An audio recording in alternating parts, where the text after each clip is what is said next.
Começa agora mais um Indaga Biólogo.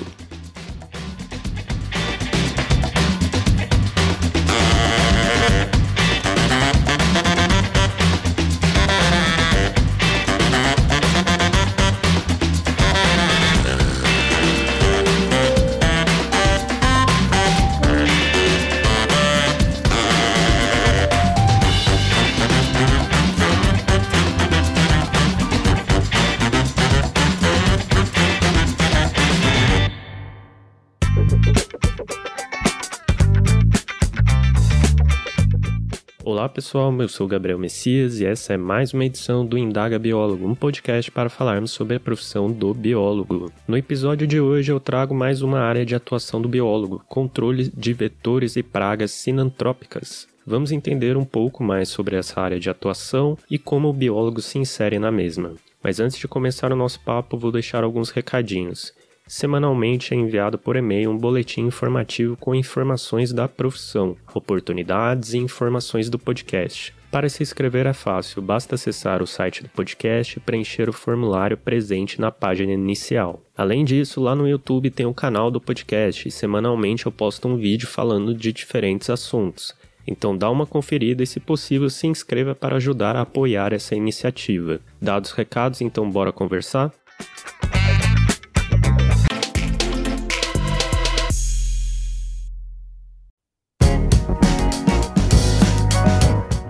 O controle de vetores e pragas sinantrópicas é mais uma das tantas áreas de atuação do biólogo. Mas o que esse termo quer dizer? Os vetores são artrópodes ou invertebrados que transmitem infecções, seja pela transmissão mecânica ou pela transmissão biológica. Já as pragas são animais que infestam ambientes públicos e podem causar riscos à saúde pública. E o termo sinantrópico significa aqueles animais adaptados a viver próximos ao homem, tornando-se urbanos.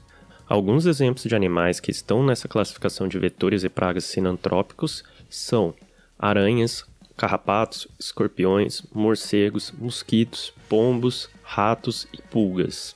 Esse tipo de controle já existe há muito tempo. Um dos relatos mais antigos data de 2500 a.C., que é sobre o uso de pó de enxofre para controle de pragas na China.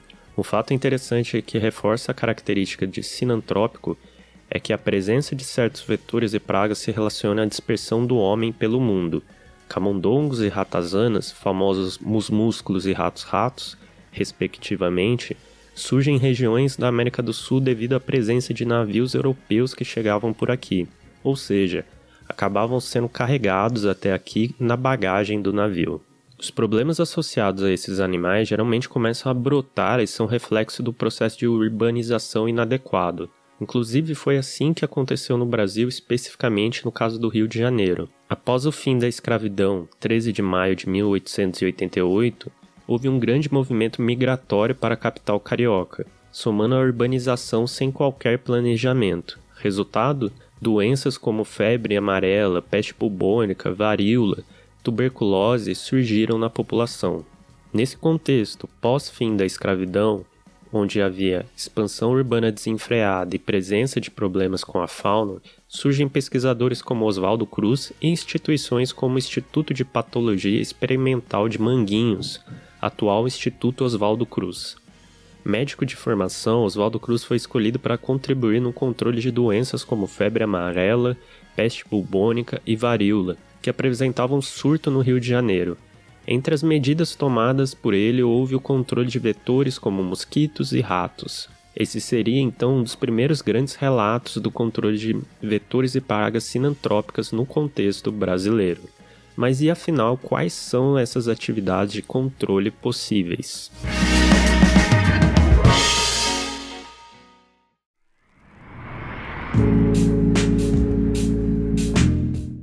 Existem diferentes formas de se realizar o controle de pragas e vetores. Posso destacar aqui as seguintes: ações educativas, controle biológico, controle físico, controle mecânico e controle químico. Aprofundando um pouco nessas diferentes formas, o controle biológico é aquele que faz uso de organismos vivos para controlar uma espécie animal. Existem diferentes tipos de agentes biológicos, ou seja, organismos que realizam controle, como, por exemplo, ácaros, algas, bactérias, fungos, insetos, plantas, nematóides e vírus. Eles podem agir de diferentes formas, como predadores, parasitoides e entomopatógenos, aquele que infecta insetos e causa a morte. Na indústria é comum o uso de fungos entomopatógenos para solucionar problemas com baratas. Quanto ao controle, ele consiste em criar barreiras físicas que impossibilitem a expansão do animal e sua proliferação. É muito comum realizar isso com pombas, usando telas para impedir a entrada do animal em locais onde possa se fazer ninho. Uma outra forma interessante é o controle mecânico, que consiste em realizar uma ação que envolva esforço manual. Um exemplo disso seria a retirada de um ninho de formiga manualmente. Já o controle químico é aquele que faz uso de produtos químicos variados, como fungicidas e praguicidas. 2 exemplos são os rodenticidas, que tem o papel anticoagulante nos roedores, e o famoso granulado, utilizado para conter formigas. É fundamental destacar o cuidado e a necessidade de ter um profissional totalmente capacitado para utilizar e recomendar esses produtos.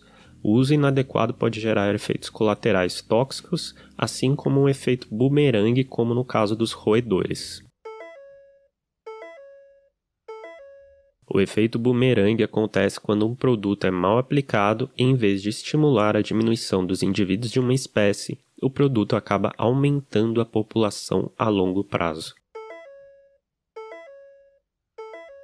E por último, e talvez a mais fundamental, as ações educativas, cujo principal objetivo é conscientizar os interessados sobre os cuidados necessários para se evitar pragas e vetores, assim como os riscos envolvidos com a presença desses animais. Deu para entender um pouco do que é o controle de vetores e pragas, mas como se organiza tudo isso quanto à representação e legislação?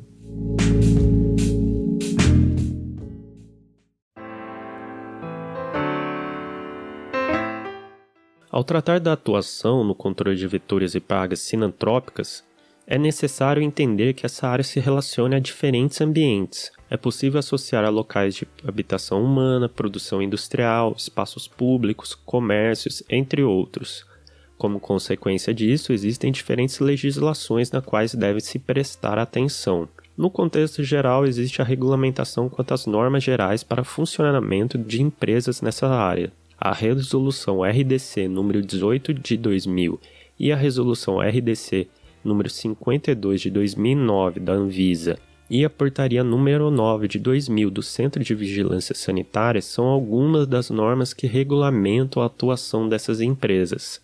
Existem também as instruções normativas de órgãos como o IBAMA, que é o caso da Instrução Normativa IBAMA número 141, que regulamenta o controle e o manejo ambiental da fauna sinantrópica nociva. Também entra nessa conta de legislações as instruções normativas que tratam de assuntos mais generalizados, como o uso de EPIs, programas de prevenção de riscos ambientais e trabalho em altura. Uma boa forma de conseguir mais informações quanto às legislações necessárias é se aproximar das associações existentes nessa área.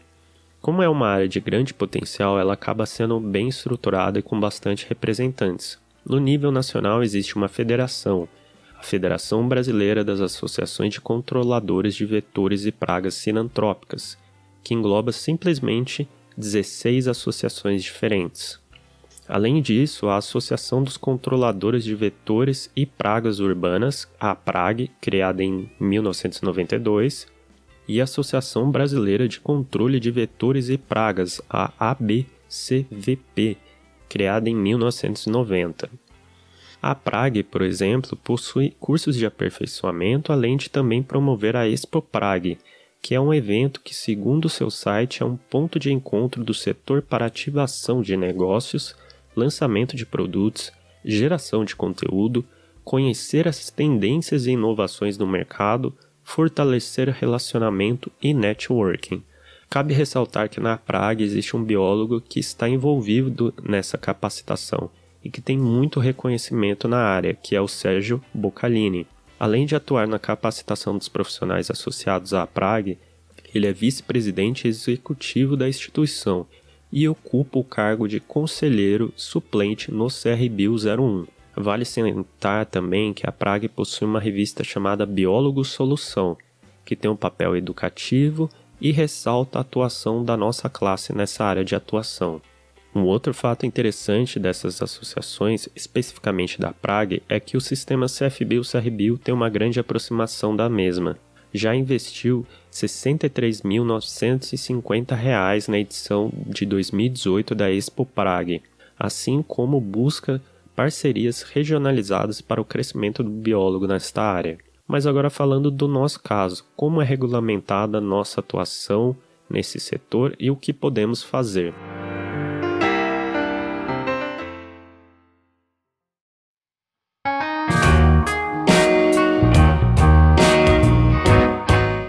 A atuação do biólogo com o controle de vetores e pragas sinantrópicas é regulamentada pela Resolução CFBio número 384 de 2015. Essa normatização estabelece os requisitos mínimos para a atuação do biólogo nessa área. A resolução esclarece que as atividades que o biólogo pode fazer são categorizadas em atuar no controle de vetores e pragas sinantrópicas, na limpeza e desinfecção de reservatórios e no treinamento e capacitação pessoal. Em cada uma dessas categorias há diferentes atividades possíveis a serem realizadas. Exemplificando algumas das atividades dentro dessas categorias, há o seguinte: atividades na atuação no controle de vetores e pragas, avaliar e promover ações de biossegurança, coletar e adotar procedimentos para a identificação taxonômica de espécies oriundas das atividades de campo, elaborar e implantar programa de gerenciamento de resíduos sólidos, PGRS, atividades na atuação da limpeza e desinfecção de reservatórios, definir estratégias e se responsabilizar tecnicamente pela limpeza e desinfecção de reservatórios de água potável ou água para diálise, através de procedimentos de lavagens e técnicas de desinfecção para a remoção de agentes potencialmente contaminantes. Atividades na atuação em treinamento e capacitação de pessoal. Elaborar um programa de educação ambiental. Treinar ou indicar o treinamento aos colaboradores técnicos operacionais. Para finalizar, não existe restrições dentro dessa regulamentação, ou seja, não é necessário que o biólogo tenha uma formação X, Y ou Z, ou um curso A, B ou C, para poder atuar. Isso seria bom para um aperfeiçoamento, mas não crucial segundo a Resolução CFBio número 384 de 2015. E com isso posso colocar um ponto final na nossa conversa.